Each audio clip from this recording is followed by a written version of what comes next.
Hello friends, welcome to Sumana's গপ্প। আজ আমি আবার এসেছি রান্নাঘরে একটি ছোট্ট গল্প নিয়ে তোমাদের সাথে গল্পটা শেয়ার করতে। সেদিন সন্ধেবেলায় হঠাৎই আমার ইচ্ছা হলো একটু ম্যাগি করে খাই, কিন্তু আজকে ম্যাগিটা অন্য দিনের মতো করব না। আজকের ম্যাগিটা করবো একটু মুখরোচক স্টাইলে। চলো দেখি তাহলে কি করলাম। প্রথমে ম্যাগিটা জল দিয়ে সেদ্ধ করে নিলাম।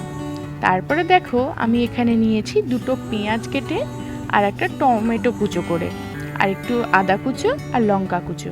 লঙ্কাটার ঝালটা অবশ্যই তোমরা তোমাদের নিজেদের মতো চয়েস করে নেবে। সাথে নিয়েছি ম্যাগির ভিতরে যে মশলাটা থাকে সেটা। ম্যাগিটা দেখো সেদ্ধ হয়ে এসেছে। এবার আমি জলটা ঝরিয়ে নেব। এবার কড়াইতে সাদা তেল দিয়ে গরম করে নিলাম। দিয়ে দিলাম একটা ডিম।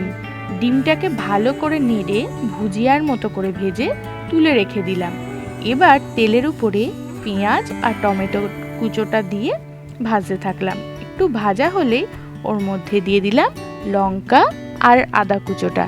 একটু নেড়ে নিয়ে দিয়ে দিলাম স্বাদ মতো লবণ আর হলুদ। এবার আগে থেকে ঝরানো যে জল ঝরিয়ে রাখা ম্যাগিটা ছিল সেটা দিয়ে দিলাম কড়াইয়ের মধ্যে, দিয়ে নাড়তে থাকলাম। ম্যাগির মশলাটা শেষে ভালো করে দিয়ে মিক্সড করে ভেজে রাখা ডিমটা দিয়ে নামিয়ে ফেললাম। ব্যাস তৈরি আমার সন্ধ্যের চটজলদি ফ্রাই ম্যাগি। তোমরাও ট্রাই করে দেখতে পারো, আর ভালো লাগলে অবশ্যই জানিও আমাকে। ভিডিওটি লাইক করে চ্যানেলটিকে সাবস্ক্রাইব করে অবশ্যই দিও কিন্তু।